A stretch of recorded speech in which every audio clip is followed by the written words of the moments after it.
Welcome to Being Boss, a podcast for creatives, business owners, and entrepreneurs who want to take control of their work and live life on their own terms.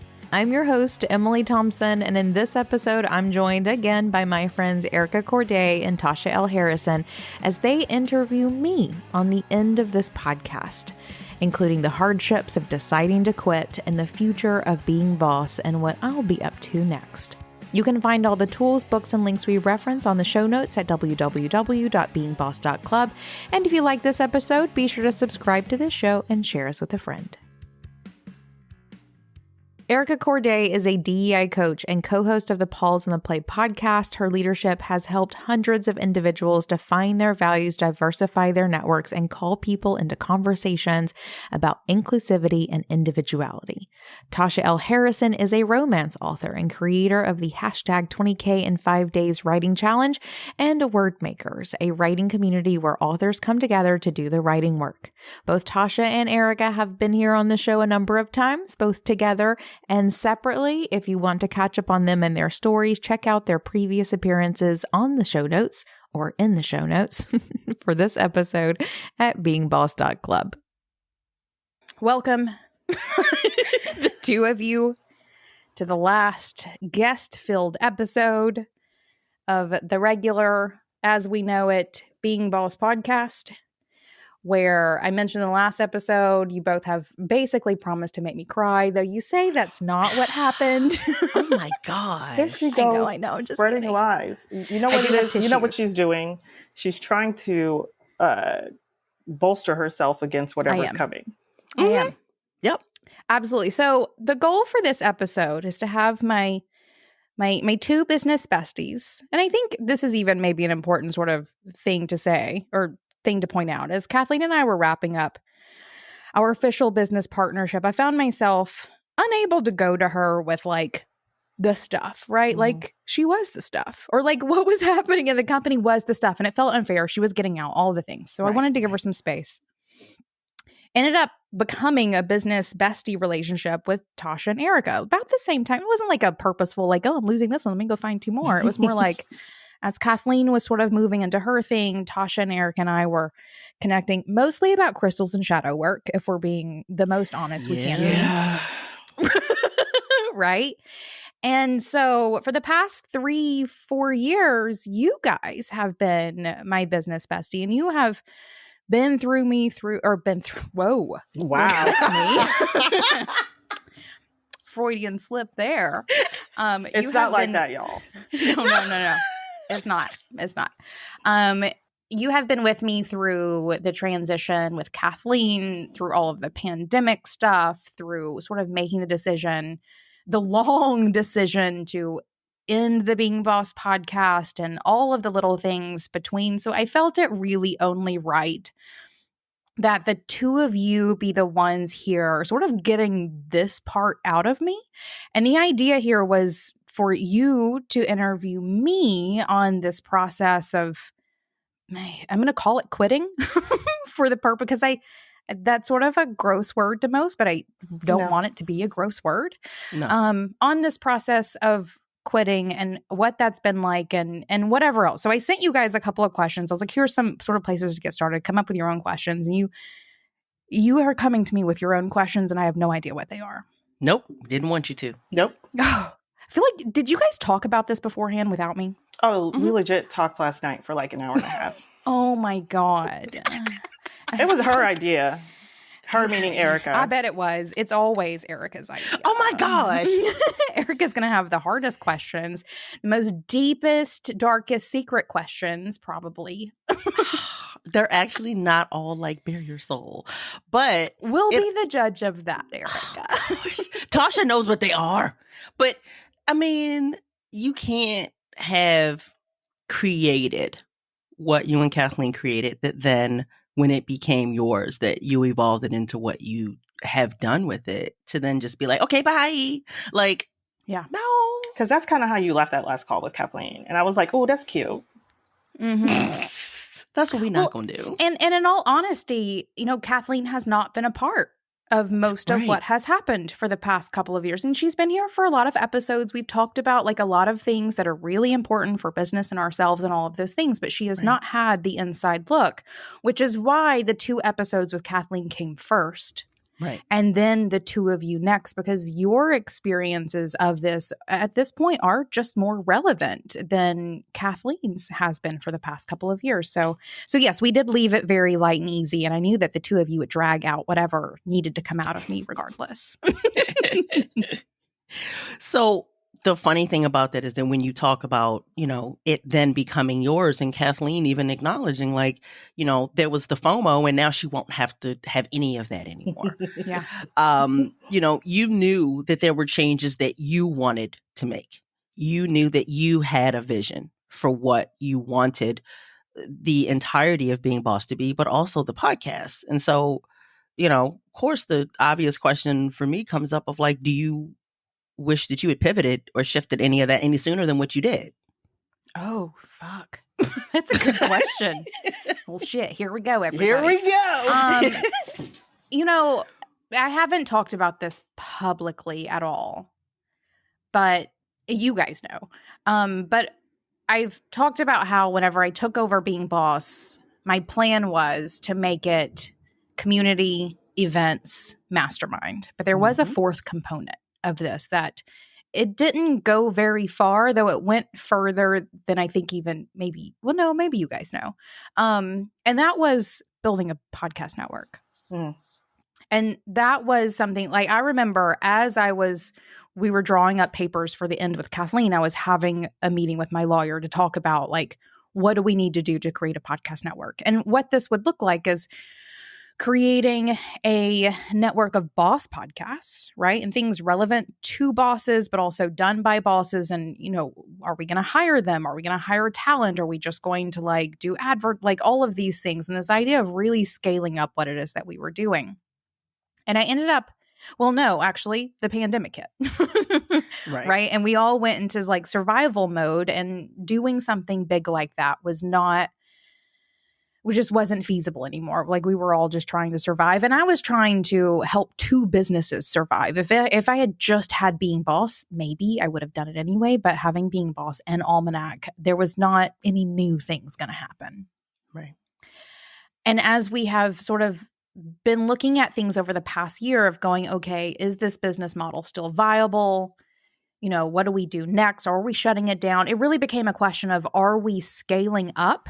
AKA bring back the podcast network, or are we shutting it down? Because those are really the only 2 options. Like Being Boss as it is was not a viable business model anymore. And it being a podcast with sponsors, a community, some digital products. The podcast production, it costs so much to produce a show these days that like the numbers were not adding up.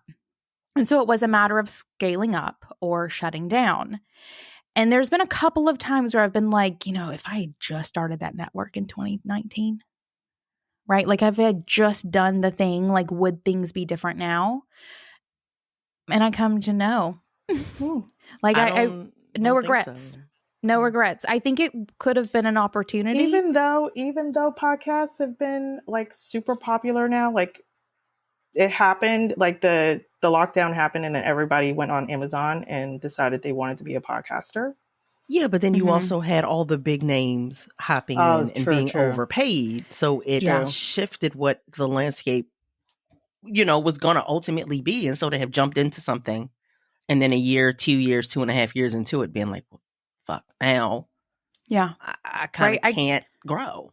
And I could have rocked it out with what was happening in the industry at that point.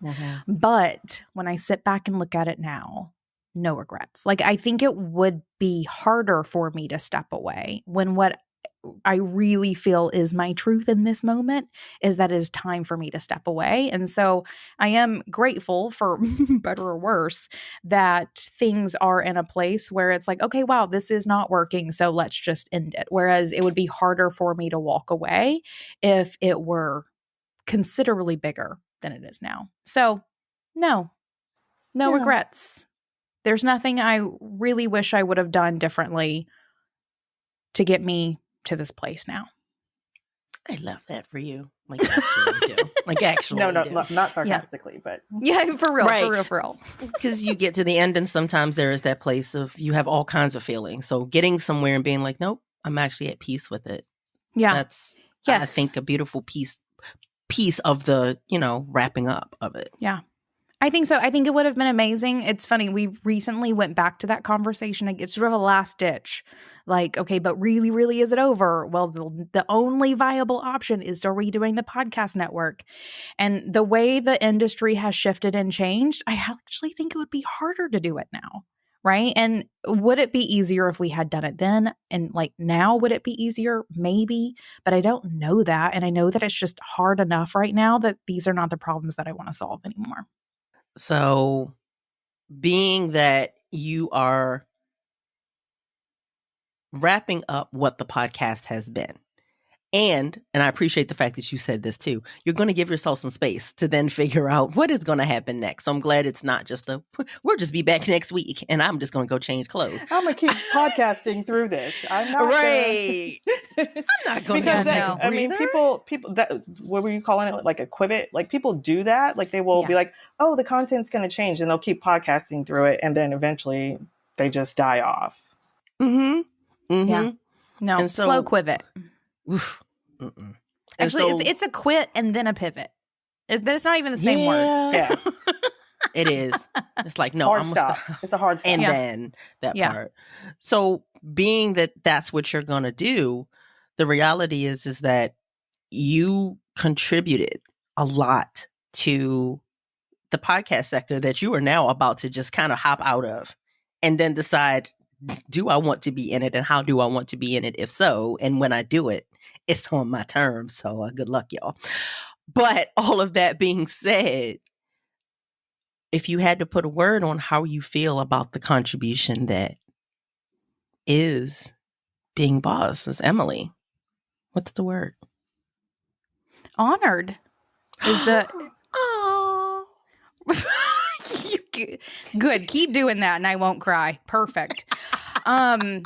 No, that's the word that first popped in. And it's something Kathleen and I have been very open about this the entire time of how one, even me, this was a big magic moment. The idea of starting the show was like a spirit of inspiration dropping into my ear and me perking up and being like, yeah, that sounds cool. Let's do it. And then sort of having the notoriety of being, the first 2 female business podcasters in the top charts and, sort of reigning in those top charts for literally years and years until we stopped podcasting every single week was amazing to sort of build that sort of not only name for ourselves, but also to bring about the importance of the industry that we were serving. Creatives deserve attention and resources and empowerment, even though I don't love that word in this situation in particular, right, to continue forward and know that what they're doing is important enough to have someone encouraging them to do it. Yeah. So we brought some importance to this industry. And, as a business person, whenever I think about, who I am and what's important to me, I love business. I love doing business and I love talking business and all of those things. And to have contributed to this space in this time, in this way, I feel honored to do it for sure. Oh, I love that for you. I love that. Seriously. Are you going to say that every time I get No, I'm not. But being that you did this, it took time to get to this point. It took processing. It took being in the feelings and having intentionality. Right. You were very intentional. Y'all were intentional about how you were going to approach the podcast. Because I feel like a lot of people, especially nowadays, that start off in one point and then they kind of something gets trendy and they shift, and then something else gets trendy and then they shift. And, if you skip a couple of podcasts, you come back and be like, this is not at all where this started. And y'all have been consistent from the beginning, which is why, people who listen faithfully have catchphrases from you all. because it's pretty much a cult. But Cult light. Cult light. I mean, there's no cleaning or any of that stuff. So Yeah. You can keep your money though if you'd like to send me some. Great. Yeah, I mean, donate. But I do think that out of all the podcasts I listen to, I think that you all had the most consistent message and have always stood in your ethics and your values. Here we go. Catchphrases. Your values in ways that lots of business owners, especially we were just talking about how like the pendulum swings so quickly and things transition out in online businesses.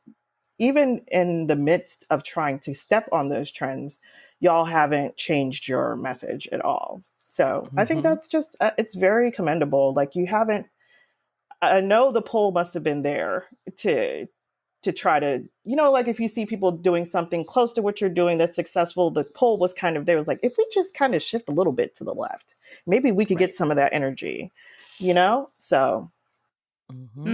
I appreciate that. I appreciate that very much. And as you're saying it, one of the things that sort of comes to mind is one of the things that I hope never goes out of fashion is integrity. Too late. but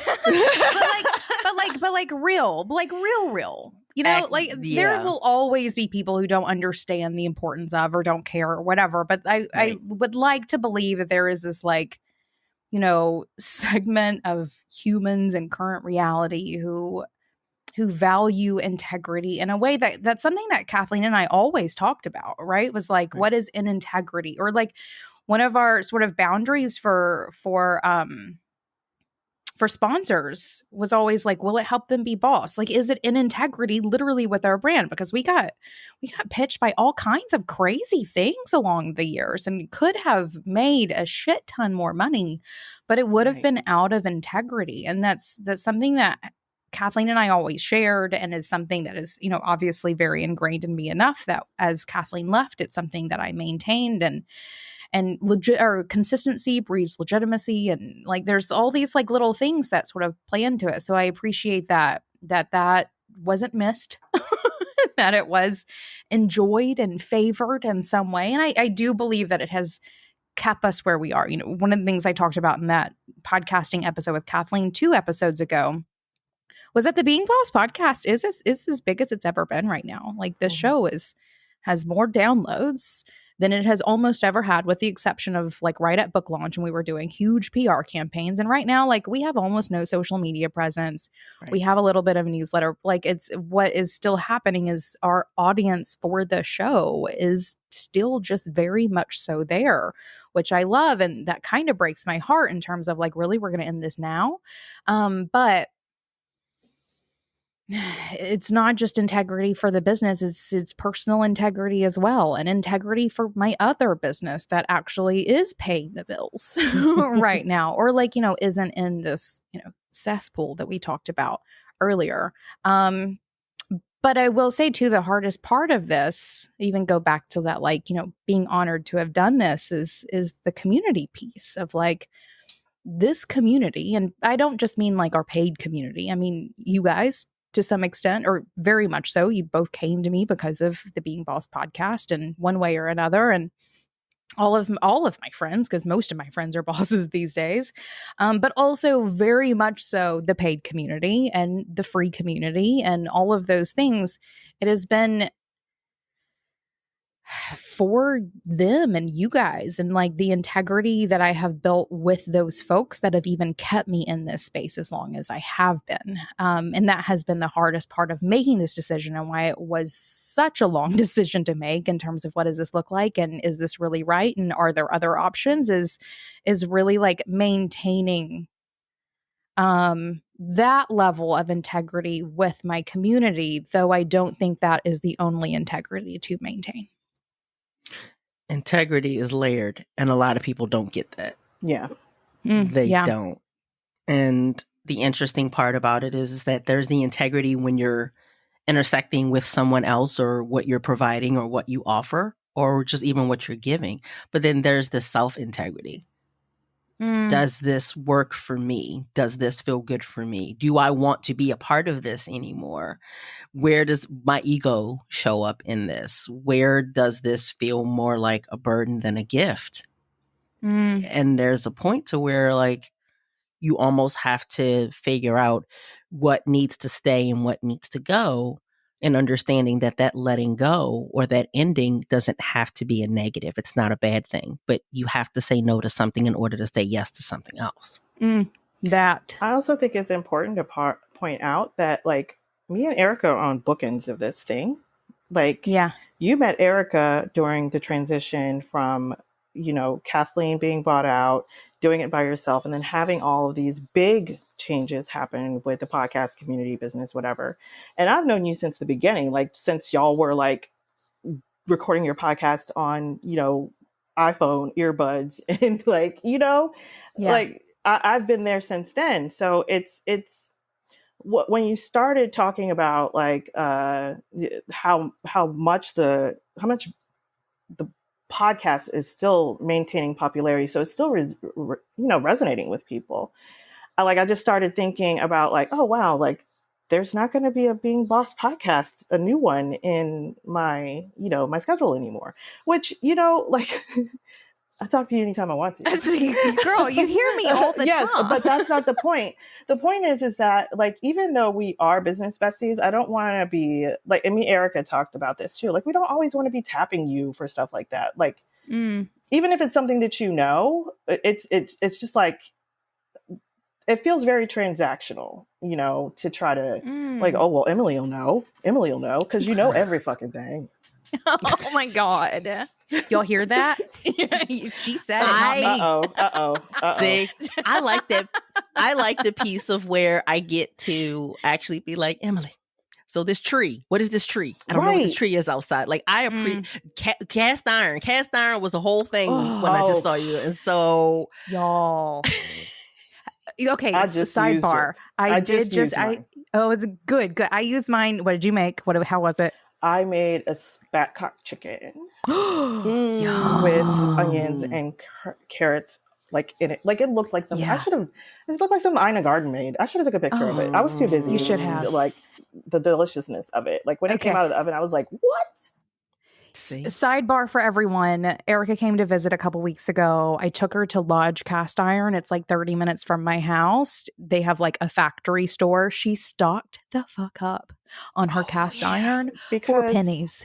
Well, also she didn't have any cast iron, which is like a sin. Which is like, how do you even cook? I don't even know. Like, have you eaten ever in your life? I don't even know. But that's the thing, being there and being like, okay, what should I get? What actually works? Right. And I'm Please like, tell me how to take care of it. Ins and outs of every shape. Right. You need a lid or not. And then we got Tasha, my favorite piece of cast iron. If you guys have not experienced a cast iron cookie sheet, what are you even doing with your life? Basically, it is game changing. So I use mine to make Brussels sprouts. Liz like the holy grail, I think, of the cast iron cookie sheet. And as I was doing it, I was wondering if Tasha has used hers yet. Spatchcock chicken, great first choice.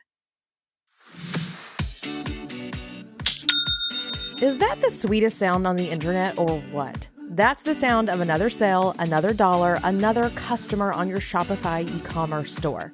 For years, that sound has told me that I'm being boss, no matter where I am or what I'm doing, as a longtime user of Shopify, the commerce platform revolutionizing millions of businesses worldwide.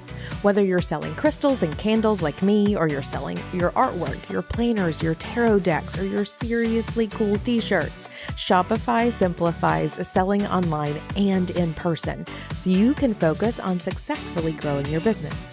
Sign up for a $1 per month trial period at shopify.com/beingboss, all lowercase. Go to shopify.com/beingboss to take your business to the next level today. Shopify.com/beingboss.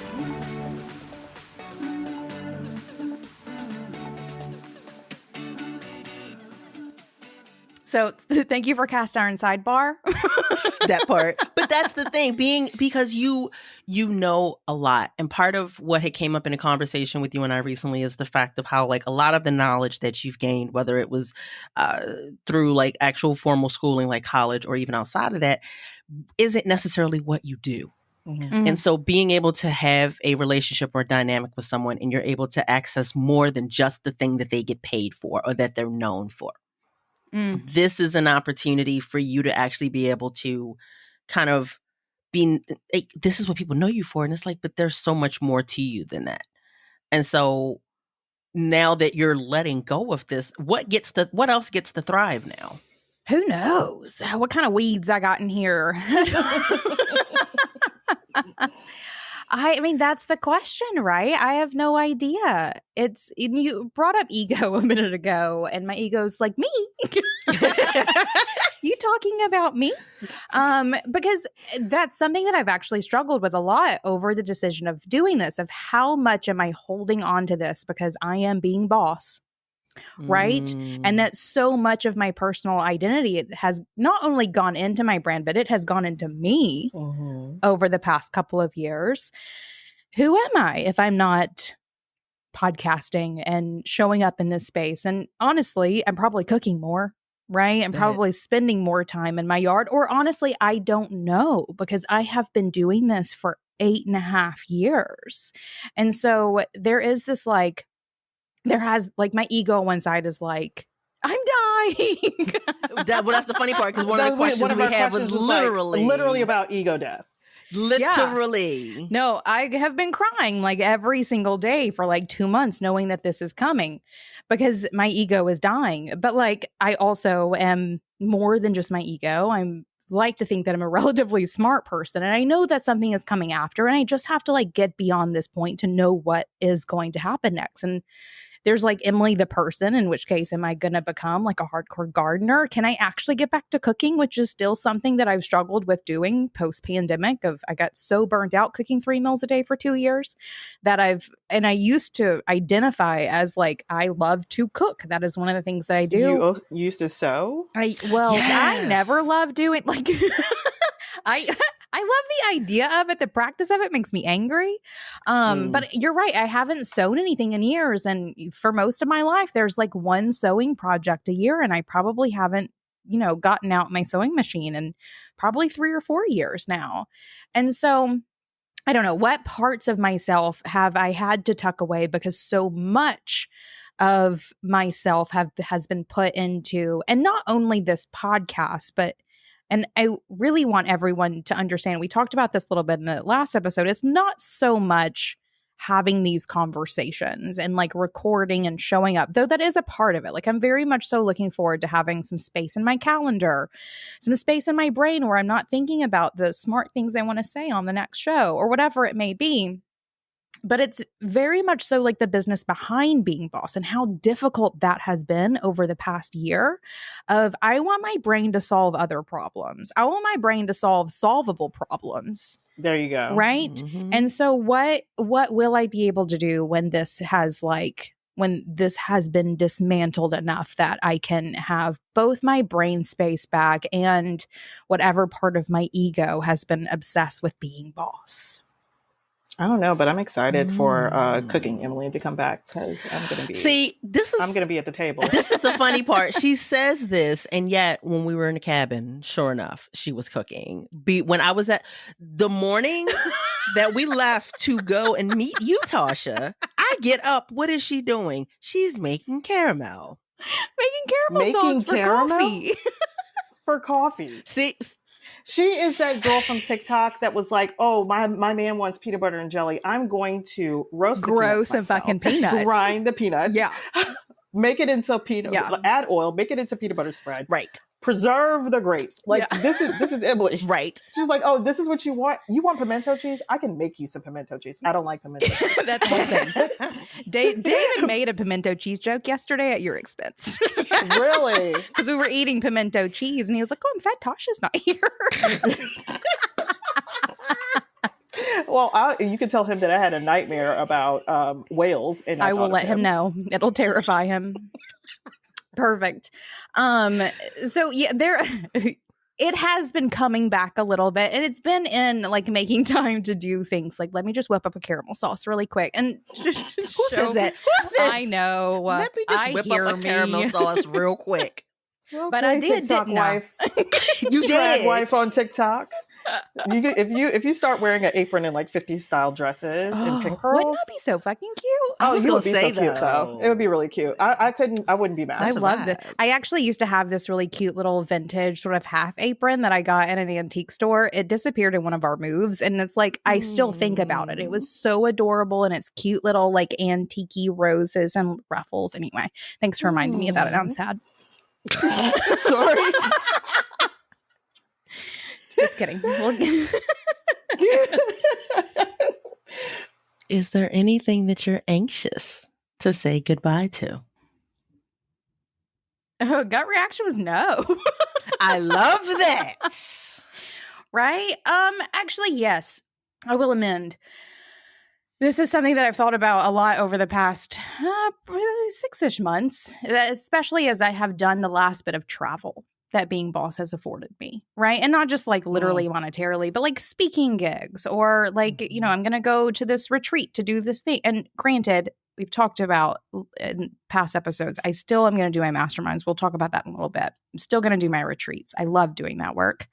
But when it comes to, you know, flying off to New York to have dinner with Kathleen, and not that we've ever done it like that, but that's what it feels like in our heads or whatever it may be. I'm sad that piece doesn't, maybe that's not anxious, but that is Or like that you'll sad. miss it maybe. Yeah, I will miss that piece. And like that accessibility to that type of business related travel or experiences. Absolutely. When, you know, at Almanac, business travel is like, let's go buy some dusty rocks. Right? In the heat. We're going to be hot and sweaty. We're going to be hot and sweaty.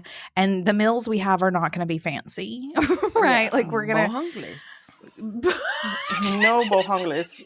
We did the bohongles one time and it was no bueno for everyone. Right. Everyone. We enjoyed it while we were ingesting it, and immediately afterward, our old asses were like, what the fuck did we do? We're idiots. All night. Regrets all night. Indeed. So I am going to miss that. That's going to make me sad. And then like in the context of that like, well, and honestly, I don't lose this though. One of the things that I very much so love that being boss has also afforded me is that I can literally go to any city in the United States and there's a boss there that I can go have a cocktail with or coffee or a meal or whatever. And that's not going to end. Right. Yeah. So they're still there. I still have access to so many of them and will continue to. And I'm sure people will still email who's like catching the show in the months and years to come. Like that part's not over, but like there is like a bit of like, oh, I've enjoyed that so much, but it's also not over. I realize that.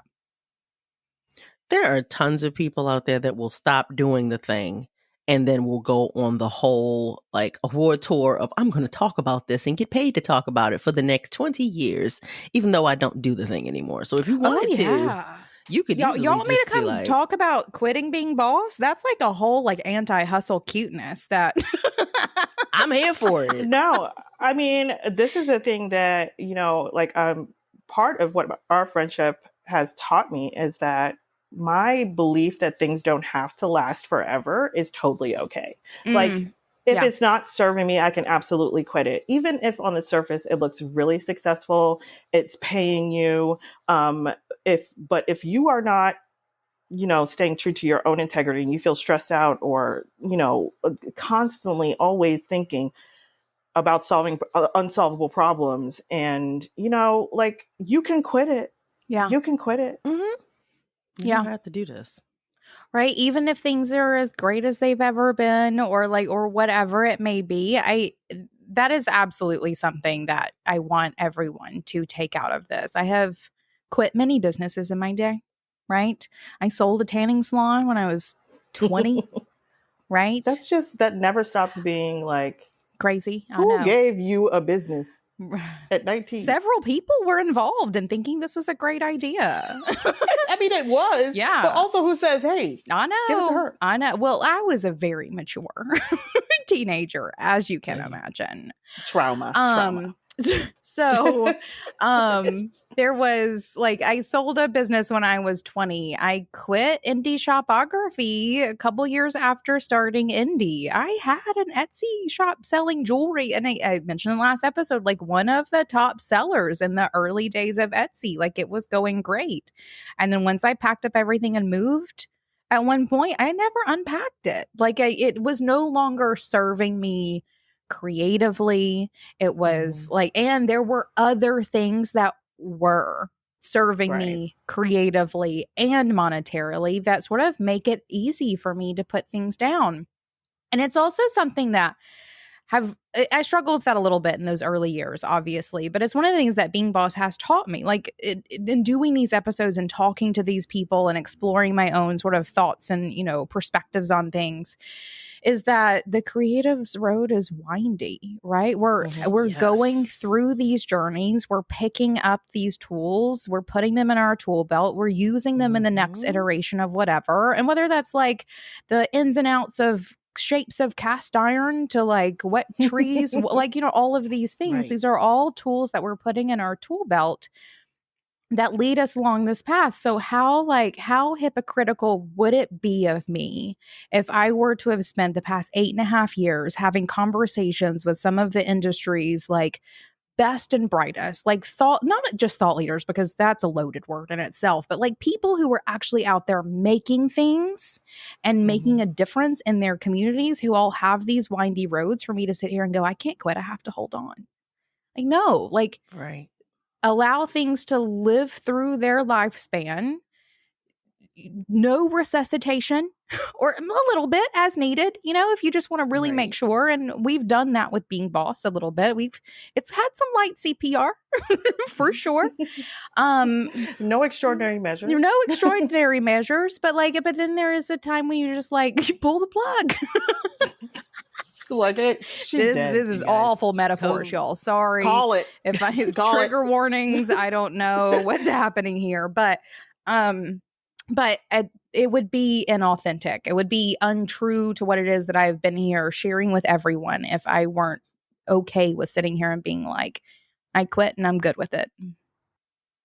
So the interesting piece about it is that I feel like as you got closer to the end, you started to lean more into aspects of who and how you are that were always there, but you showed up more in them when it came to the witchy vibes, more of the spiritual pieces, getting, more of this out loud.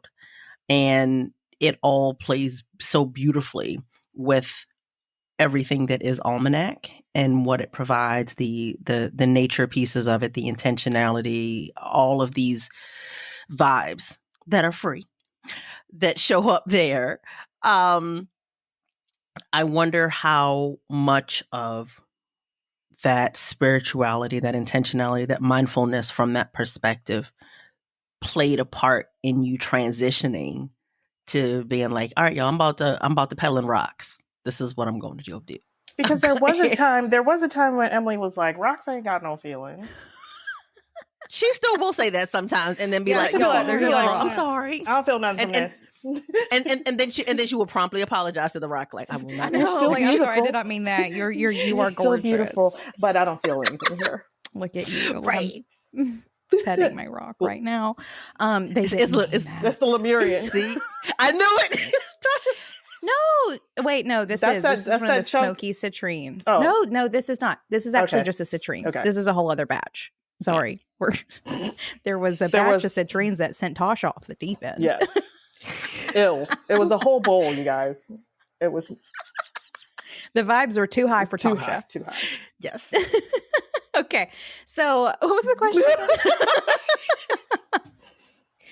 Basically, how you let the spiritual awareness or just your witchy vibes, like how did that support you in being like, it's time to transition and this is about to be what I do. This is going to, Almanac is the thing. Yeah. I mean, we talk about this sort of internally often of like, just how fucking aware we are in a way that is like sickening and annoying. And could we just not a little bit sometimes would be great. Smooth brain. Right. Right. And so how much did that play into it? All 100% all the time, unfortunately, for better or worse. In a way that, once things started feeling sticky, felt it, right? Felt it, saw it. And I felt it before the numbers showed it, right? Of like, I felt stretched too thin. And then the numbers, and it's funny.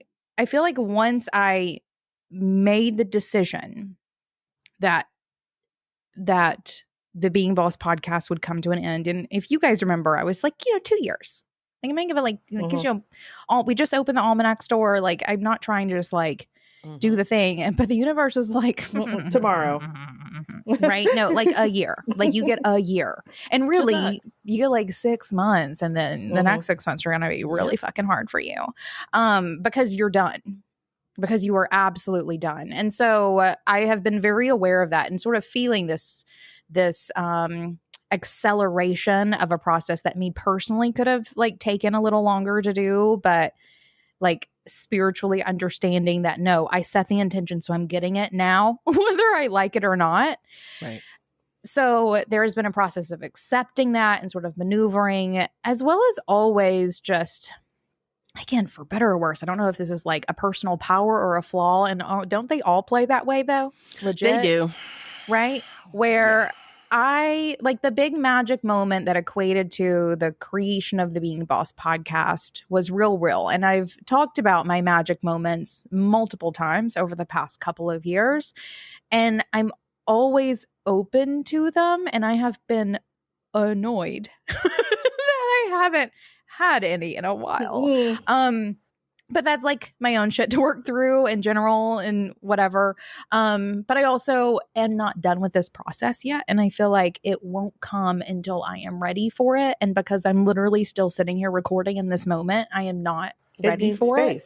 It needs space. It does need space, which is why we've talked about giving it so much space. So like, how much does my spirituality play into it? A whole fucking lot. But mostly because I am just generally aware and trying to ride the waves without being too pissed, but I'm still human and therefore very pissed about like how some things have played out in the way that they have. But again, I'm very aware about that and trying to work through, etc. We could just spiral into this all day long. But really, as I record both these episodes, I have a crystal in my hand. So maybe that's all you need to know. We started this one off with pulling a card. Like, yeah. Yep. It's still very much so, a part of how I go throughout my life. And I've also had some experiences over the past couple of years, especially in regards to Almanac, that have led me to believe that I've done the work at Being Boss that I was here to do. And what I am meant to do next is at Almanac. And it's in like working those subtle energies. It's not being as like forefront. It's been sharing things vastly in a completely different way. I mean, the number of people we're having come in the store on a daily, weekly, monthly basis doesn't quite match the number of downloads we get maybe in a single month, but like, give it time. Give it time for that brand. Yeah. And so, I mean, maybe if you add up like all the platforms and all the places, it could be comparable. But I don't know. Almanac is doing its thing. And I just feel that this phase is over. And for me to correctly serve my future and that really in this moment being Almanac, I can't split my focus anymore. So all of it. I mean, you're literally sitting there in a shirt that says Nature Lover. Indeed. Oh, actually, that was even like a sort of conscious decision that I made this morning. I had two shirts out. I had my Like a Boss shirt, which, was a very limited edition. I think only Kathleen and I got one. Yeah, I didn't know those existed. It was a weird little print that happened that was going to be a thing that was never a thing. So I think only Kathleen and I got the samples of them. And then I had my Nature Lover shirt, and I put my Like a Boss shirt on this morning, and I was like, no, cute, but like, and then I put this one on and I was like, no, this is right for today. And then I was like, wow, this is actually like a statement in itself of like, Yeah. I will wear that shirt again, but today on this last day of recording these last episodes of Being Boss, I am stepping into what is next. So always working with the subtle energies, everybody. Love it. Are you excited to be able to move into that space of like, I can fully do more of this out loud because I am no longer beholden to, all of these other people that are paying me. And now I get to go as far with this as I choose to. And you also don't have anybody else that you have to okay it with, which is the gift and the curse of having a business partner, as someone that does have one. Like you don't, I mean, granted, like there's not a place of like, you can't do it, but it's different when there's somebody else. It's like, no, you can do what you want to do 100%. There is a bit of permission that even just good manners requires you to seek out, right? Even if it's not necessarily required. So yes and no, I think is the answer to that question of yes, in that there has been a lot of that held back over the years. And we've been very vocal about that of like, there was a very conscious decision in the very beginning that we were not going to be very witch forward. There was a conversation a little while later that was like, maybe we could actually infuse some of this in whenever it was well accepted. We were like, wow, this is actually maybe the missing piece of the puzzle. And we've dove into that a little bit more. We've had, very witchy guests on the show. We've had a couple like very sort of spiritually niched online events over the years. And like, we've really leaned into that, but this is a complete step into it. And even a way that like, I do not position Almanac itself as a woo store. Like it is, it's a gift shop that has crystals and tarot cards, but it also has like travel mugs and t-shirts with gnomes on them that are, they're on the fence, which I think is adorable. It's a portal. Stop it. The store is a portal to the witchy. Oh, okay. There's like a whole other conversation sidebar we are not going to have in this moment, but you two know. Okay, noted. Yep. I'm seeing that in this moment. Thank you. Message received. Because that is a conscious decision to be like, okay, I'm going to have these witchy elements, but not present them in the way that a regular metaphysical shop would do. Yes. Correct. Yes. So like it feels accessible to people who are not into the witchy. And then also familiar to people like us, we're like, oh, this is some witchy shit. That is literally always been the intention with the physical store in particular, was I wanted anyone to walk in and feel comfortable, right? Like, and if you don't want to see it, you don't see it. Like we just got rocks and, whatever. But if you walk in and that right? is the truth. Yeah. I will say I underestimated the power of Christianity and that like there's plenty of people who walk in and turn around, walk right back out. And girl, I see y'all and it's funny. In the store, we all look at each other and just go, witchcraft. And it's just funny. It's just funny because they come in, they see the rocks, or really they see the tarot cards and they're like, out. Which, so fine, whatever, bah. But so even at Almanac, it's never been all the way, and I'm not all the way there. And that's where it's sort of like the no comes in to this, the answer to this question. Yes, in that I'm glad to like be able to sort of break free of sort of businessy constraints and really sort of move into the thing that is way more true me. I mean, we even joked about this with a Kathleen episode recently of like, I'm not going to go all like crystals and astrology, but Kathleen was like, girl, if I ever call you about anything, you're like, let me look at your chart. Like I am that person 100%, especially like behind closed doors. But the no of it is that like, there's this ego piece of like, there is a level of, what's the word I'm looking for? Like validity. Yes, that is there's this level of validity that is taken away from me, from people's perspective of me, when I put down my business hat and pick up my woo one. And that's just like that's a result of current culture, which whatever. And the non-ego part of me doesn't care, but my ego is like, excuse me? It's like you're not which is going to be difficult now because I said something about Zodiac and tarot. Like, are you serious? Yeah. Indeed. You know? And so that's going to be difficult. The rest of me doesn't care enough that, like, obviously I'm doing it. I'm not going to continue this just to keep my ego happy, like all the things. But that has definitely been both some internal conversations that I've had, but also externally as well. Of like, am I really going to, I literally had this conversation with my team when we all started talking about sort of what the show transition looked like, of like, I think this is a great idea, y'all, but I have to tell you where this like makes my skin crawl, of like, I'm going to have some not fraudy feelings. It's like the exact opposite of fraudy feelings. Like whatever the reverse side of that is. I think there's something to that, especially when you lean into that sort of talking about your spirituality in that way and your rituals in that way. There's an expectation from people who are listening or observing you that you suddenly become an expert, and now they're looking to you for divination and stuff like that, which is why I have been also kind of hesitant. It's like, yes, I do the X, Y, and Z, but don't ask me to read your cards. I'm not doing that. Yeah, no. You know, like, but you know, now that you have like this, you're a rock dealer and you have tarot cards in your store, and you know you're going to be talking more openly about it. There is that fear or just that hesitancy to even be like, you know, so out about it, because people expect you to, I don't know, become JT. Yeah. Well, yeah, and for sure. I think there's a certain amount of kind of touch points along the journey too, because it's not like, oh, now I'm all of a sudden going to be, you know, full caftans every day, and you know, it's going to smell like nothing but. Come on now. Wait, now I didn't give you the whole picture. We all would like to wear caftans every day. Take that off the list. I know. There's that. You just attacked me and Tasha. Like, what do you Straight mean? up attacked us. What do you mean?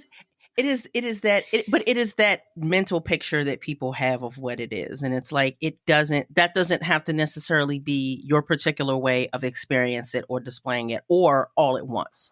Because I do feel like, you know, there's like, okay, you know, maybe here's the tarot, and maybe here is where, you know, I talk about XYZ outwardly with other people, but I'm not here for these other pieces yet. So I think it's a little bit of a journey of like, the minute you start putting that out, the hard part is people want to judge. People want to start being like, oh, now I get to have an opinion. Fuck you, you don't. Right. Well, they have an opinion now. You can have it, but you can keep it. Indeed. I will say, I think energetically, I've been very lucky. Well, no, I have been very lucky in that energetically, I have not attracted a bunch of bullshit in my tenure in this space in a way that like almost no one else can say. True. Right? We're like, but also you ain't about the bullshit either. So like, you're not dabbling around the edge of bullshit. So I think indeed bullshit would be more, you would be the repel. Like, because everybody takes you seriously, and you're not trying to prove yourself in ways that other people not looking for that validation. Yeah. Indeed, but also the spiritual realm on the internet is a very interesting and different place. Girl. Plays by a whole different set of rules. In which case, like, I plan on sort of staying, not like on the fence, but like in the middle of the road. And even if you go back to our very first gathering, I feel like, Tasha, you were definitely, no, I think you were actually, okay, cool. I was thinking, where was Erica? But I think you were around then. We both, because remember I was supposed to do the first one that got taken out of New Orleans. So the first one I think I did. I didn't do the second. I did the first one. Yes. Cool. So we did, like, one of the first things I said to everyone, I was like, this is a new realm of sort of kind of a new realm of content for Being Boss. Like, you're all here to, like, we're going to talk tarot and intentions and all of these things, but I am not your guru. Like, I am not here to be anyone's fucking guru. And no one like, in here any is way, your shape, or guru. form. No one here is your guru. We don't do gurus. We don't do gurus. No, we don't believe in that. Yeah. And both as a, like, and that's been true my tenure as a sort of business podcaster, right? Like, I'm going to tell you shit and you're going to experience this in your own way, right? Like, there never a blueprint, like none of those things. And same thing, I plan on taking the same thing into sort of the next phases of content that I'm sharing, where I'm going to share my experiences. It's funny too. Someone came in the store recently. This couple, they had called a couple of times. It was like a whole funny scenario. They come in and her mom had sent her to the store to buy a crystal for her because she was frantic for a rock. Okay. Right. And the daughter thought her mom was crazy. Mm-hmm. Her like man friend was like trying to sort of chill her attitude because she had quite the attitude about it. And so we're talking about the rocks, and she's like, you know, she wants like mental clarity or something. And so I take her over, and her mom had specifically asked for clear quartz. So I take her over. Like, here's our clear quartz, you know, pick out whatever you want. And she goes, and what is my mom going to get from this? And I was like, well, the placebo effect is real. Mm-hmm. And that's like, that is the exact same way in which I have led my business conversations, right? Of like, everyone is going to experience this differently. You just have to try it and see what happens. And if you just want to believe it's going to happen, I heard a funny thing recently is like, you know, placebo effect, prayer, meditation, all the same word for the same thing, or all different words for the same thing, right? And so that's how I call them rocks. I had one man come into the store one day, and he was like, you know, we got some nice rocks. He was like, oops, sorry, my wife doesn't like me calling them rocks. And I was like, it's fine, I call them rocks. Right? Like, they are rocks. Because they're rocks. They don't Literally. have I don't think that's an insult to the blessed crystals. crystal name. Yeah, it's just they're rocks. They come from the earth. Right? So some of them are just prettier than the others. Settling yourself into the flow of your business, from navigating a whole year of ebbs and flows to embracing the energy of each and every day, you're bound to have some ups and downs along the way. For me, this journey of entrepreneurship is made better when my space keeps me focused and inspired. As an example, my favorite way to mark the beginning and ending of the workday is to light a candle when I sit down at my desk and then blow it out when I'm done for the day. It's a little ritual that creates boundaries and a vibe that keeps me focused and feeling cozy. And the ritual candle that we make at Almanac Supply Co. is my favorite for this.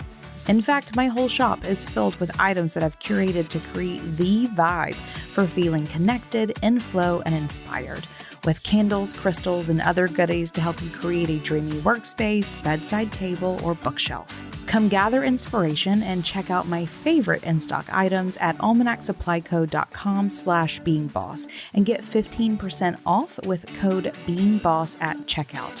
That's almanacsupplyco.com/beingboss.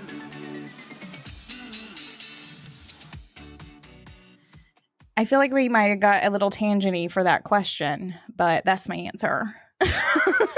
No, whatever the question was. I don't even think it was tangenty. I think it's accurate, and the big thing that I think that you circled back to is the fact of how Being Boss really existed because people wanted you to tell them the things that they needed somebody to hold them accountable to. They needed the truth. They needed the accuracy. They needed the insight that they weren't getting in other places. They needed that additional clarity that what y'all were creating wasn't being found in other places. And even when it became just yours, it was like, look, I'm gonna say what I'm gonna say. I said what I said. And you gonna do what you want to do with it, but I'm still gonna tell you what it is. And when you shift into where you're going, it's more about, I'm still gonna tell you the thing, but what you do with it is all up to you. Before, they wanted you to tell them what to do, but it still was about what they were going to do with it, how they were going to process it. How did it manifest in their businesses? What did it translate to for them? And now it's like, hey, I got rocks. I got tarot cards. Wick the Gnome is over here hanging out with me. And you know what? These are the things. And what you do with them, how you feel about it, how it supports you or not, how it tells you about yourself and reads you for filth and sends you on a shadow work journey is all up to you. Right. Or not. Right. Or not. I'm going to give you what I would give you anyway. And what you do with it is up to you. That is consistent. I think we're going from a prescription to a suggestion. Like, you know, there were some specific things. It's like, if X, Y, and Z is going on in your business, these are some fixes. You can try these things. Well, if that was a doctor, this is the herbalist. Yeah. The herbalist is like, this could help. Take this. It could help. So, like, instead of take this, right? Why don't you try this? You know, see how you feel. And it might not even be something that you're interested in. It's like, but try it. Oh, it's take it or don't. Yeah, you might not like the way it tastes either. Or it makes the way it makes you feel. I mean, because that's funny. I think that doctor versus herbalist is a beautiful metaphor for the differences in how I have gone at both business and business coaching / podcasting And also how I go at how we sell things at Almanac of just like, I'm not here to tell anyone what to do. I can't even It's tell not my an kid what ideology. to do. No, see, it's a different form of alchemy. Yeah. It's not an Yeah, ideology. You're not there to teach people. You're not there to push an ideology on them. You're just like, hey, No. here's these rocks. Here's some tarot cards. How do you feel about that? Yeah. Great. If you don't, you can leave. You like it? Love it. Hate it? Don't. You didn't hurt my It's feelings. just, However no. you feel, I love that for you. I love that for you. I love it. Indeed. Yeah, it's fun to be transitioning over, and maybe even to give a little bit of context of, because I think I sort of hinted at this in one of the episodes I did with Kathleen, and you guys, I feel like have seen even more of what we're thinking of. I don't know exactly what's happening with this feed just yet, but I have like 75% there of, you can almost think of like, if this is the most, valuable online asset that I have. The idea is like, how can I make it serve Almanac? And there is actually a very beautiful, large overlap in a Venn diagram of who Being Boss listeners are and who Almanac's target audience is. Yep. And we have a gift guide on the Almanac's shop. It's like gifts for the creative boss. Bosses have made up a very large portion of our online revenue. Groups of bosses literally will travel through Chattanooga and come to the store. Or just singles will just as they're coming through, they'll stop at the store and they're buying crystals for their office and candles for their house. And they want to know how, what crystal is going to help them through this time in their business or whatever it may be. And so there is a very large overlap. And so we see that this is a pivot. It's still serving very much so a large portion of the Being Boss audience. Are there going to be people who get pissed off and leave? Absolutely. Bye. Maybe see you later. You can stop by the store and see if you change your mind. Or not. There's 360 almost episodes in the Being Boss archives of all of the things that you could want me to hear to talk about business. But the idea is to transition this feed into a creative project again, because you talked about how we have been incredibly consistent in a way that has built integrity in the Being Boss brand, but has also kind of crushed my soul. Because you keep talking about the same things, and at some point you're like, I can't circle the drain with y'all no more. Yeah, same thing, same format, in a way that it has been incredibly fulfilling. I have absolutely loved. There are interviews that I have done that I will never forget. It's given me the chance to meet people I would never have been able to not only meet but have an hour-long conversation with. Otherwise, that is not lost on me in any way, shape, or form. But because we have literally done the same format for 8.5 years, I'm creatively crushed in this space a little bit. And so what does it look like to take this feed, to feed me creatively, and to service bosses who are interested in woo shit, which is a lot of you. And if you're sitting there going, are you kidding me? Trust me. Oh. You may not be one of them, but it is the large, that Venn diagram has a huge overlap. It's nearly a flat circle. Yeah. You will be one of a minority who is mad about it, for sure. And that's one of the things that I've also just loved about cultivating this community, is just dipping into how incredibly woo we are. Every event we've had over the past several years, and I'm even our small mastermind groups, there's a tarot reader there and everyone loves it. There's threads of storyline that have gone through multiple retreats with multiple people and multiple, it's deep in what we do. We all bring our tarot cards. We're all bringing our favorite crystals. It is boss business shit with some witchy sidelines. And it is everything, absolutely everything. You know what it makes me think of is the next iteration of this. Yes, you're a businesswoman. You're always gonna lay your business in somewhere. That's just going to be a thing that happens. Right. But the leaning into the witchy aspect of it is kind of an encouragement for everyone to take more care of themselves as the business owner. This is a whole person type of thing versus this is the focus is just here in your business. This is like going to be a different approach to like how you exist in your business and how you can care for yourself within your business without letting it demolish you. Yeah. Yeah, absolutely. And like just crystals and candles make people happy. Yes. It's like, looking at a pretty flower. You look at a pretty rock and you're like, oh my God, that's gorgeous. And you're just generally a little happier about it. So the idea, though, is to take that overlap, that very true, real overlap, and highlight it in this feed here in a way that, again, my ego is like, are you fucking kidding me? Like, we're going to do what?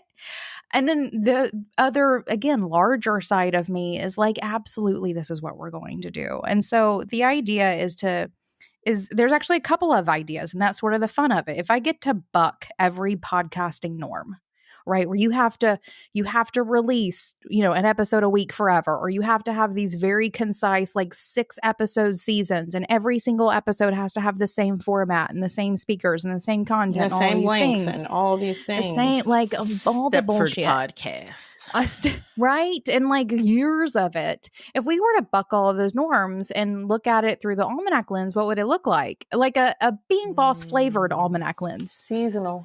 Seasonal business, right? Or just like seasonal living and what that means for productivity. Bosses can take that and run with it all day long. That is a huge part of how, like, talking about and moving in seasons has become a huge part of how I do business. Like, even just recognizing the cycles. Yeah. And a lot of people just don't do that. Like, they'll be like, oh, I'm struggling, and I don't know why. You both need to go read Rainbow Moonstone and the Book of Stones. Uh-oh. If you haven't already, that's homework. That's homework for you guys, because it'll kind of blow your mind, especially after how much Rainbow Moonstone we saw at the last show.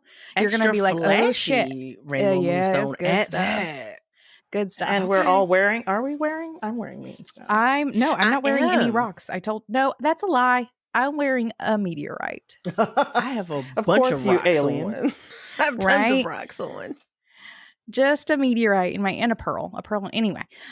So if I were to buck all of those norms, though, and really look at what will both serve Almanac in terms of like literally revenue, podcast production has become incredibly expensive, period. So if we were to do this and think of like, and not sell sponsors, because you're your sponsor. It's been fun. It's been fun, y'all.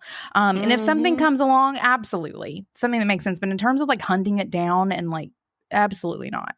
So we've had a couple of ideas. Like if we did a short little series, very like Being Boss sort of fashion of like interviewing makers and artists that we carry in the store. Love that. Absolutely. Like, why not have a little, like a couple episodes where we release, once a week for a little span of time and then done. Emily and Kathleen's show is happening. Kathleen has already followed up with me. I heard. I was like, ooh. Like, she's like, but we're doing this, right? That wasn't a joke. And I'm like, absolutely. Like, we'll do 4-6 episodes at some point and release them and talk about all kinds of crazy shit. Probably crystals and what we're doing with tarot these days and what ghosts Kathleen has, and who she's chasing through backyard. The woods. Right? Like, whatever, girl. Kathleen on the scene. You obviously did not grow up in Appalachia. We do not run after sounds of the woods. And that was the thing I said to her, too. I was like, what are you doing? You are going to die. You're going to be an unsolved mystery. That's like crossover with some like cryptid show is what's about to happen. Right. So if we did something like that, or like literally did like a short run situation, or maybe just like a one-off episode of like our favorite crystals for productivity or focus or whatever. Morning rituals. Like literally the world is our fucking oyster. We just have been boxed in for so long, trying to be serious business people, trying to like play the sponsor rules of, but when are these episodes going to go and how long are they going to be so we can fit all the things in and like contracts in a way that once I like break free of the box that Being Boss has become, I get to actually have fun and be creative and create content that I think you guys are still going to love. It's not going to be all the time.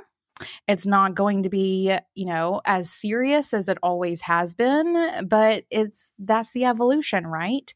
And if you want more of them, buy Almanac shit, because the more you buy, the more episodes we can produce, because it literally does cost a lot of money to produce shows these days. It is not cheap. And I I went down to bi-weekly because I was just like, my brain needs the space. Yeah.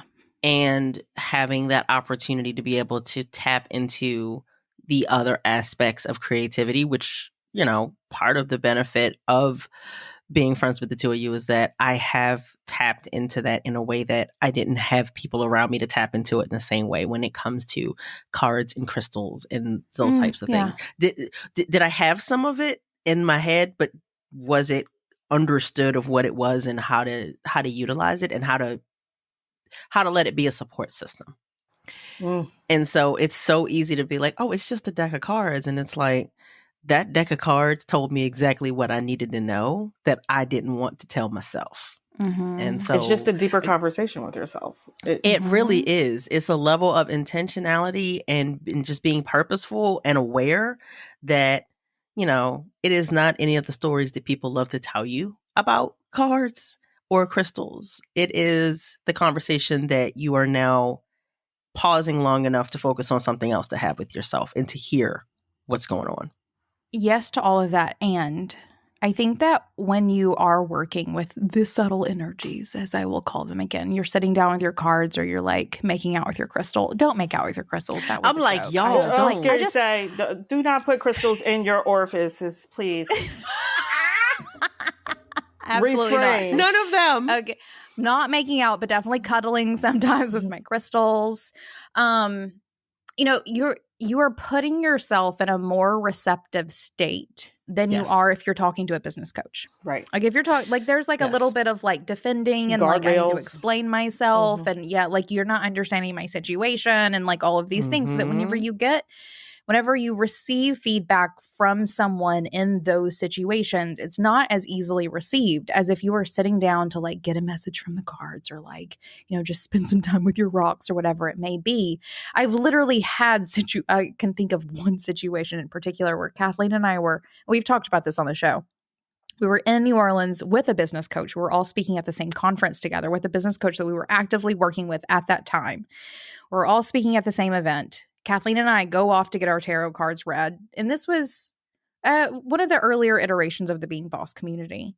And the feedback that we received was like so amazing that like the reading was so great. And Kathleen and I, this is so spot on. She's like, we get that. We feel it because we were being so receptive and it hit our intuition. Our intuition like oozed a yes, you know, like sort of that situation, right? We go back to our business coach. She's like, I've been telling you guys that for a month. And we were like, we didn't hear you. Right. You are right. But something about this just hit different. And like, it's literally that situation where you are in a state where you are more receptive when you're spinning. And that's the kind of things that I want to talk about. If I talk about that under the guise of being boss, I'm going to get some nasty ass comments and maybe just like one or two. But like, it also feels a little inauthentic to the bigger brand that we have to the brand that we have built. But if I remove myself from that box, put it under Almanac, like really just own that thing. And not only do I get to sort of make more time for that piece that like as you hear me talk, like I am that person in a way that I have not been able to really be that person on this show in that way. And that I have grown into. I would absolutely be down for the sky is doing a thing, Emily. What's going on? Like that being a real Emily, the sky is doing a thing. But I can't. Y'all know that is like, that's a funny thing. I can read astrology all day long. I cannot put what is happening in my brain into words. It's a lot of stuff. But but I feel like that's the interesting part about any of this. Anytime we've talked about it, I start to zone out because that's just not my ministry. It's a lot. It's a lot to try to absorb. But the any of the spirituality pieces, if the three of us, for example, are talking about it, if you are open in a way that you are receiving whatever you receive, and if we're all talking, then somebody else got another piece, and it's like, oh yeah, that piece, and you're able to kind of source pieces, but at the same time, you also understand that may or may not be mine, and I will take or leave whatever I want to. And Yeah. so there's a lot more permission giving as opposed to it's a business coach and I have to listen and I have to do it in this way. Where again, the herbalist, it's more like, Right. try it. And there is a essence of I've been straddling that fence for so long. Right. I mean, I started Almanac 5+ years ago. I've been like curating crystals as well as like being a serious business sort of, again, that gross word, thought leader or like coach or whatever it is that I'm doing here. I've been straddling that fence for so long that I'm so excited to wholeheartedly just like get on that side of the fence and see what happens in a way that like I'm excited to just be that person. I do want to like share a bit more about like what the overall plans for being boss is, because this has been a long one. Oh, but it really? should be. It should. Well, yeah, we're at an hour and 15. Holy shit. Yeah. Just about. But also love that for us. I do. I do want to share a little bit more about what the plans are for the entire run, because we actually had a Q&A. Actually, there's three things I want to sort of Did you wrap write up them down? And then also, yes, kind of. Also, are there any more hard press questions before I get into my 3? Because like, are there any other questions where you're like, we need everyone to know this, maybe even just yourself? No. Perfect. Okay. Then I have 3 See, things. you didn't cry. You're right. I didn't yet. Wait, I'm saying we ain't done. Erica's like, We I made still- a vow. I did not. Oh my God. See, this is what happens.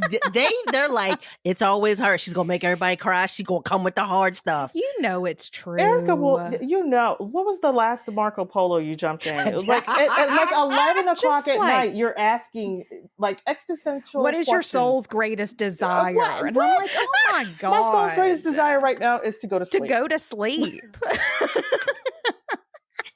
Did I think about it? Yes, but like, Jesus. Yeah. And Erica's like, what? I just like, it just popped into my head. So yeah, Erica, don't try to pretend like we're making this all up. In full disclosure, we love this about you. Indeed, that's why we're here. I mean, if we didn't like it, we wouldn't talk to you. But it does just come out of nowhere, Yes, and it always hits does. us where it hurts. Okay. So 3 things I want to hit on here. One is that I want to go back to this idea of quitting. In the Being Boss community, I did a Q&A after the last episode of just like, I just came out and said this thing, let's talk about it, just in case anyone has any questions. And one boss in the community asked me a really great question that I would like to share my answer with everyone listening. And this idea of quitting and like, what are the tools or best advice you have when deciding to do this? Because this is a really hard decision. And from that conversation, I realized that a lot of bosses are thinking about quitting the thing right now, probably related a lot to our last episode with the golden age of the internet, of doing business online has come to an end. Yeah. And my answer is really having people to talk to about it, because I would say like I even told them, I was like, my greatest tools are my friends, and you can tell them that I said that. You can tell them that I called them tools. Wow. Indeed. But legitimately, like having the ability to come to people who understand my business from multiple points of views, right? Both, as fans and participants, but also like knowing me and sort of the inside working and what's happening, what's not working, all these things. Being able to come to you guys and the other people that I share these conversations with, though I will say the 2 of you have been most integral over the past year of like really helping me get my brain through this, has been really helpful. And like going through the lens of like, does this align with your values? How does this feel for, your plans moving forward? And then helping me like navigate all of the options, because my God, are there always options, of like which one resonates the most, and asking the hard questions and doing all of those things has been pivotal, not only for getting me to a place where I'm gonna quit, that I'm quitting, but also feeling relatively good about it. Right? Of like understanding that this is because of some very important reasons, and because it feels aligned and it's more in line with my values, et cetera, all those things. So if you are in a place where you are unsure, find someone to talk to. Find someone to talk it out, someone who's willing to ask you questions. Because I will say it's not, you don't need someone to just listen because you're just going to talk in circles. Right. You need Yes. someone who is going to actively listen and ask you questions that are going to help you go a little bit deeper into whatever it is that you need to figure out. And also just to help you just come to terms with this next step in your journey. So I would say that is the most important thing, that if you find yourself in this position, find yourself some people. And don't wait until find people first. Yeah. Find people immediately if you don't have them already. Build your and talk dynamic to ahead them. of time. Yeah. Indeed. And have ongoing conversations about that. Could you guys imagine that if a month ago I came to you, or last week, and was like, hey, you want to do these last 2 episodes with me? Because I'm shutting down being boss and I haven't told you yet. We would have fought. I would have been like, wait, we talked how much? We saw you how much? And you said who nothing? are you actually? Yeah. Who are you? I don't know you. It's like, how could you have kept this from us? We're sleeping under the same roof. How, we are clearly intimate friends. It's not something you do with randos from the street. If you was like, oh, I decided I'm shuttering this business without telling you anything.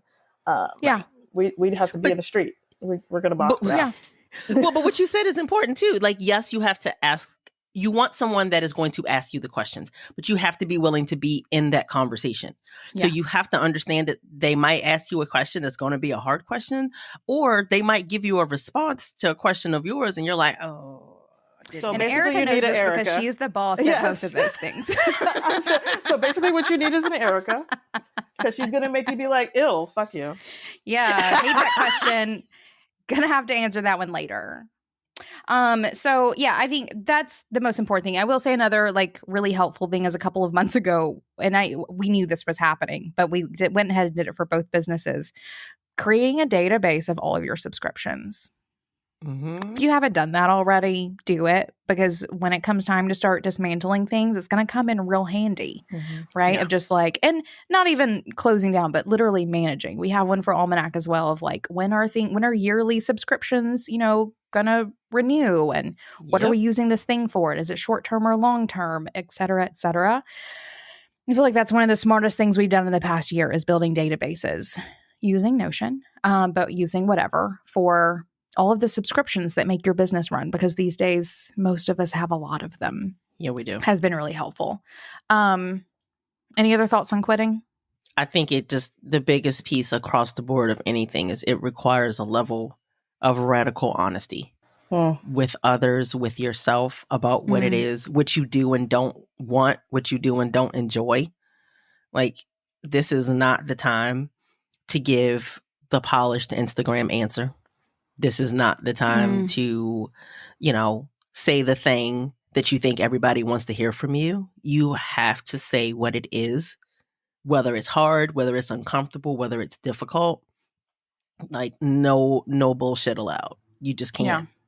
You absolutely and it will can't. be all of those things. It will be hard, uncomfortable, You're going to every second single guess bit of it. yourself.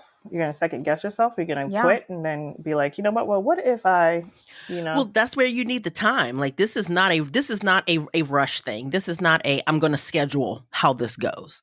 You have to give yourself space and time.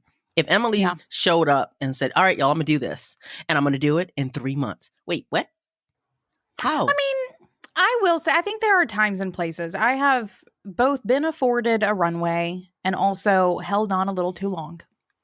But I'm thinking from the initial moment that you have that awareness, from inception to we are closing the doors. You haven't really know your deviated from numbers, make good decisions, have conversations all along. Indeed, that is true. But also in the event that you are just waking up to the realities of your business and yourself and all these things, and you find yourself needing to quit, then still just do it. Just do what you need to do. I mean, as someone who wakes up and quits a thing because they don't like it, I fully support just quitting without even, See, and I'm a firm believer. I'm like, look. Oh no, you don't have to do that part. But I'm like, you're gonna have to have some integration come up. Like True, you won't I have mean, to deal with it's what going to you be feeling. hard. Absolutely. Yes, Absolutely. yes. And you can choose to deal with it on the back end or the front end. And I Still just part of would your rather process, just though. That's rip all. off the Band-Aid and just be like, Front okay, facing, yeah. I do also want to throw in here as well. I think you said this to me, Erica, at some point in the past year that I literally have repeated to myself a million times and like to other people too, who have like either asked me about this process or like have come to me with their own stuff or whatever. Mm-hmm. That I want to share with everyone because it was a nugget that has like helped me make a lot of sense of my own decision making. And that is that there are exceptions to this. I will sort of pre-asterisk, but you told me that you don't owe anyone anything. oof. And that for me was like, but my listeners, but my community, but if I had open contracts, actually, yes, I do owe people That's things, legal. right? Right? different. Like if you have like clients and customers that you were actively working, then that's the asterisk right there. But in terms of like, because I found myself making this decision not on my own needs, but on perceived needs of people that I don't even know. Right. And I think that for a lot of people in business, maybe you've built an Instagram following, but you are so burnt out that like you can't even anymore. Or maybe, you have people requesting your artwork, but you're just done making it and you want to do something new. Like whatever your version of this is, unless you were actively in the middle of contracts, you don't owe anyone anything. And that for me has helped me get to this place in a way that one, I will send some appreciation your way in this moment for that. Thank you. And two, I want to share it with anyone who may be in this place of like, if that is like resonates in your soul, like it did in mine, right? Then there you go. That's some Erica deep shit wisdom That's actually that she a just comes tender out nugget. with That's a sometimes. tender That is a nugget. tender nugget. I know. Usually you bleed when she Yeah. says shit like that. Just like slice across your torso or whatever. We're just over here having a casual conversation and you brought your knives. Why are your knives out? Right? Calm down, Erica. Have another cocktail. Maybe not cocktail. I'm glad that nugget helped because it is too easy to make decisions based on other people, especially people that we take on their feelings. And it's like, I can't carry everybody's sensibilities. No. And we do. I think that's like, as business owners, we're conditioned. We kind of have to, like, we are taking on responsibility, especially if we have like employees or cultivating a community, like all the things. Also, as women, I was about to say that. A whole fucking lot in a way that is like kind of part of who we are. And then literally as someone who is like hosting a community or whatever that has come up for me. Okay, next step of this, because we will keep going forever, everybody. I do want to be very sort of explicit as to what it is that being boss is becoming, and that is no more. Kind of. The show as being boss is now dead. Right. There will be one more I'm doing one more episode, a solo episode, where I want to share some of my like final takeaways of this tenure in this honorable place that I have been in for so long. So there will be one more Emily episode, but after that episode, the Being Boss podcast feed will cease to exist in the way that we know it. There are already archive feeds. There is an archive feed for old episodes that has been we've been moving episodes into, honestly, for years at this point. So you can find that Being Boss Archive wherever you listen to podcasts. We will continue moving shows off this feed.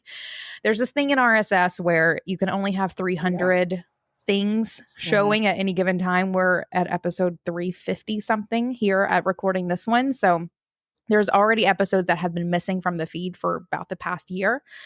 Those have been moved to the archive feed, and we will continue doing that. I'm not sure how long Being Boss episodes will stay on this feed. It may be forever. This fall, we hope to release our first sort of newly branded episodes. I have no idea what that looks like just yet. Obviously, you've heard some ideas that we have here. Love this for us. Love this for you. But I don't know exactly what that is yet. The idea was to give ourselves a little bit of space to sort of end this and then move into what happens next. But there are plans, and you've heard the ideas. I hope you're excited about it. If you're not, feel free to unsubscribe. Bye. You don't need to hear it. If you're interested, listen. And if you don't like it, I don't want to hear it. I have given you fair warning that we are making quite the pivot here on this show. But also, I do believe that, or I know that y'all are my people. Y'all have been my people. The Being Boss community, I mean, like creatives, business people, y'all are being mindful. You're playing for your values. Like all of, like y'all are my people. The content will continue to be for you. So I hope that you do stick around and you see what we do. And if you want to support us, almanacsupplyco.com, come buy a candle. Everyone loves candles. T-shirts, crystals, travel mugs, literally all juries, all the jewelry, right? All the things. There's so many things there. If you want to support us, that's how you can do so. The Being Boss website is about to have a bit of a deconstruction, not entirely. You will still find show notes there, but some things will be changing there. Not sure exactly what's going to be happening to CEO Day Kit just yet. Literally, we're having a strategic meeting about that tomorrow. I did make a promise in the Being Boss community this past week that I will do a CEO Day Live in January. I love CEO Day Kit. It's one of my favorite things I have ever created. And I have always loved hosting that space, and we'll do that in January of this year. So if you want to go buy CEO Day Kit, you can learn all about it. We talk about it extensively here. I love that thing. That's something that I will absolutely do again in January. We see what happens beyond that. In terms of the Being Boss community, it will likely cease to exist by the end of this year. That is the hardest decision, has been the hardest decision for me to make, and is why I'm like, I don't know, sometime soon, maybe, because I have to grow the balls to do it. And really sort of figure out a couple things. We have a couple of events coming as we're recording this and doing some things that I'm very excited about. But as a business model, that has ceased to work as well. So that will be dismantled at some point over the next couple of months.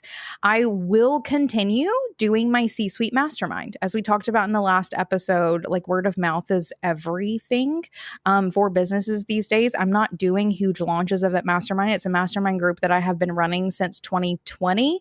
I have a member that has been in there ever since. Every member in there I have worked with for more than a year in some capacity or another. The last retreat that we did, we usually do 1 or 2 a year in-person retreats. I realized that I had been to New Orleans with every single one of them at least once before in some sort of capacity. Like that's the kind of like we get together and we stay together. At the moment, that's a come and go as you please. So it's not like a 6-month mastermind or a 12-month. Like if you want to come in and you only like it for a month, that's fine. If no one has ever stayed, I don't think, much less than a year. Some people literally 3 years. So it's a really fun group. If you are interested, you can go to the site. Go check the show notes. There's an application for you to fill out there. We might be adding a second one because we love doing that work so much. And then anytime anyone ever leaves the current group, I open it up and, reach out to people for that last seat. But I will continue doing that work in that space because even though I'm done with like the industry of it, I'm not done doing it. I will not be launching. You will not see me on TikTok sharing my 5 tips for whatever bullshit we're talking about this month, right? It's just word of mouth. Those seats are always filled. And I will continue doing that work probably for the rest of my life. We'll see. I love talking business. And that is sort of the future of Being Boss. Wow. I think I covered everything. Wow. But basically, end of an era. End of an era. And I feel good about it. And the beginning of a new one. Indeed. Indeed. Okay, so the way I want to wrap this up, and I have a thing I need to be at in 8 minutes. Oh my gosh. So the way I want to wrap this up is I would love to hear from you guys your favorite Being Boss memory. And I also invite literally everyone. Like maybe you had an aha moment. Maybe you decided to try something and it worked. Maybe you decided to try something and it didn't work and you decided you hate us and that's like your favorite moment, but you're still here for whatever weird, creepy reason. I don't even know. Maybe you joined one of our events. Maybe you met someone. I'll never forget A couple of years ago, I was contacted by someone who came to our Being Boss book launch event in New York City and met someone in the elevator on the way up to the party. And they became business besties and like traveled together and like years long. So like maybe you had one of those magical moments. I would love for everyone to just like have a moment where you think about your favorite Being Boss memory. Send it to me. Just like energetically send it to me. You can email it to me too if you want to. hello@beingboss.club. But from you two, what's your favorite? Please, I'm like, you got to pick one. My gosh. No, I mean, there's lots. Yeah. But I think that my favorite memory is like sitting in the first New Orleans Being Boss vacation I went to, and sitting in the front row and thinking in my head, I'm like, I'm going to make them say my name on this podcast. And, and, you know, like it was and that was probably like the spark of like, I'm going to manifest a friendship here. Mm-hmm. But it was like, I want to be remembered. I'm going to make them say my name on this podcast. And then it was just kind of like from there, it got easier. Like at first I was like, oh, I'm nervous to talk to these girls. They're so smart and all this. But I was like, you know what? I'm going to be my goofy self. I'm going to make them say my name on this podcast. And they did. And then almost every live recording after that, you'll said my name. That's my favorite memory. Fucking witch. Right. All right, Tasha. Look, right. But I love that. And I remember that recording. I'm like sitting here. I can picture it all in my mind right now. And I love that you were like, I'm going to be my goofy self. And then you discovered that I'm probably God, you are. You are. You're a very unserious person. The amount that we laugh, I can't tell you. Yeah, it's a thing. It's a thing. Well, good, Tasha. Thank you. I love that. I have very much so appreciated that I got to experience those vacations with you. Some of those are some of my favorite memories as well. I was surprised that you didn't say hanging out in the Red Room, except I know why you didn't. That was because I can't. Yeah. But but that was the first one that came up. I was like, no, can't share that. But yes, also one of my favorites. Yes. Yeah. Same. One of my favorite moments as well. Ugh, love that. Thank you for sharing that, Tasha. Erica? Oh my gosh. It's hard to pick one, but I think one of the moments that really stays prominent for me is, I believe it was the first gathering. I want to say it was like October or so of 2020. Yeah. And I remember sequestering myself in my room because at that point, life was a little different and all my family was home. And that was in the workshop that Bridget was doing, and we were kind of having this visualization, and there was just and something in that moment of like, okay, I am sitting here, I am doing this, I have my tarot cards, and it was just something about this is a completely different energy than what I had. This is an opportunity for a part of myself that maybe couldn't kind of be front and center to be able to do that. And I felt comfortable. I felt safe. I felt seen. I felt witnessed. And I had built a connection with the two of you that I valued significantly during COVID, because COVID fucking sucked. Yeah. And it was just a moment where the reality of what I had access to around me, and also what it was reminding me that I had access to in myself. It just kind of brought things home in a way that I was like, oh my gosh, this is my life. This is my reality. And if Emily had never like floated up to me when I was at She Podcast, this wouldn't have happened. Because I swear I was just like, this little short lady like she came was up like, to me and was just go like, talk to her. I'm gonna ask her to be on the show. I'm gonna talk to her. And I was like, and it was yes. Well, and it was funny because that Tasha that whole time was like, wait, and Tasha was very vocal, and I loved it because when you're the speaker, you need somebody to talk. Tasha was vocal, and then here comes Emily, and Tasha's like, I want her to say my name. I was actually at church, honestly. Like, literally, I was just clapping in the front row.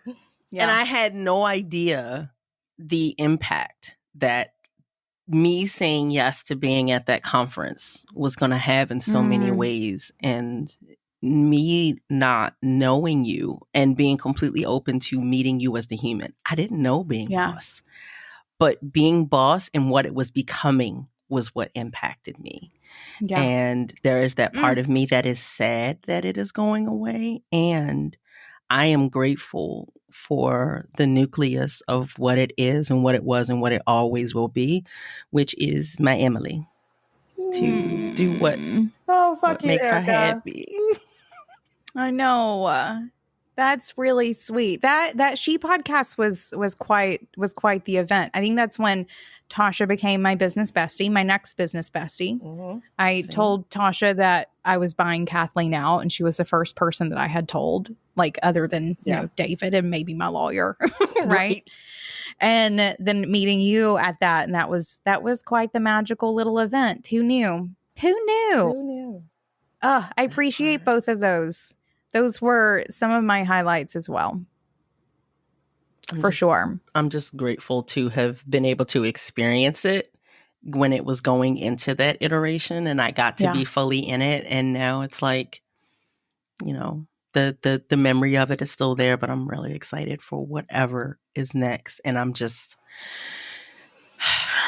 I'm very proud of you. Yes. I hope you are proud of you. And you've taught me so much. Like, I just, like, not even just about being a business owner, but just about existing as a person and like in my true self and not being afraid to be that. I'm very grateful for you. I'm very grateful for the relationship that I have with both of you. And yeah, I love you, horse. Ditto. Never getting rid of me. Sorry. Ditto. Oh, I didn't pay them to say any of those things, everybody. Didn't pay them anything. I appreciate that very, very much.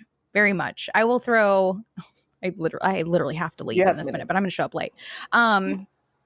I will throw in my last one. I gave a couple with Kathleen. Unfortunately, this one doesn't include either of you, though I wish both of you had been there. My last one, my most favorite one was the parade. I was there at the parade. I know you were there for the parade. I talked about that one and with some other thing. Second one was the yacht, and mostly in particular singing Little Mermaid on the pier after the yacht. That was my favorite. That was like we a cappellaed that bitch. It was wonderful and awful at the same time, but mostly wonderful. And then my last one is the Being Boss book launch. That the whole day of the Being Boss book launch, starting with waking up in Manhattan with Kathleen, going and finding our book at Barnes & Noble. We just went to the top of the Empire State Building because we walked past it, which felt a little bougie and fantastic. We did a launch party. And when I look at those photos in particular, I'm so happy because so many of those people had been people that had been to past events at Being Boss, past vacations. So many people were new. And, it's it's actually, I think, a real thing, but not to toot our own horn or anything, but it was such a beautifully diverse crowd in a time when no one was thinking about those kinds of things. When I look back at those photos, it was all ages, all sort of origins, right? All kinds of folks were at this thing, just celebrating the launch of this book. And that wonderful pair who met their business bestie soulmates in elevators. And then we went and sang karaoke and went to a speakeasy. And that for me, both the process of writing that book, which was magical in itself, releasing it, and then just having that launch day and sharing it with so many bosses from all over. People were coming in on the train from all kinds. It was insane and really magical. And honestly, though, I've talked about this before, so many of my most magical moments over the past 8 years have to do with this show, whether it was live podcasting somewhere or doing one of our events or having the opportunity to interview someone that I was just trying not to be dumb around or whatever it may be. So many of those little moments. And I have appreciated my tenure in this space so much. You did that thing, girl. Girl, you did it, and it don't need to be done no more. You've done it. Nobody else can follow it up. It's fine. And so Thanks. now, what makes you feel most boss? It's like I put 4 weeks of vacation, like Yes. 4 consecutive weeks of vacation on my calendar this summer. I like it. Where, I'm going to have a strategic meeting with everyone tomorrow, with the team tomorrow to lay out a plan. And then I'm going to kind of leave them to do it in terms of like dismantling some website stuff and like figuring out like these last couple of episodes and those sorts of things. And I am going to take a fucking break in a way that I like viscerally excited. Yes, please. Yes, please. You deserved About doing you it. earned it. Yep. Yes. And that feels most boss to me, knowing that like I did the thing and I can just like chill for a moment and then come back and do more of the thing, because like I said, we will be back on this feed doing something similar but very different, and that's exciting. What about the two of you, real quick? What makes me feel most boss is witnessing people around me doing boss shit, reminding me that I can, and knowing that part of that is letting go of what doesn't work to pick up what does. Oh, amen. Okay, I'm not going to say what makes me feel most boss. I'm just going to read Okay. something real quick from the card I pulled when we got on, and then that we can close up. Do it. You know what you want and need. The only thing missing now is for you to stand up and reach for it. After all that you've been through, it is safe for you to share yourself with the world again.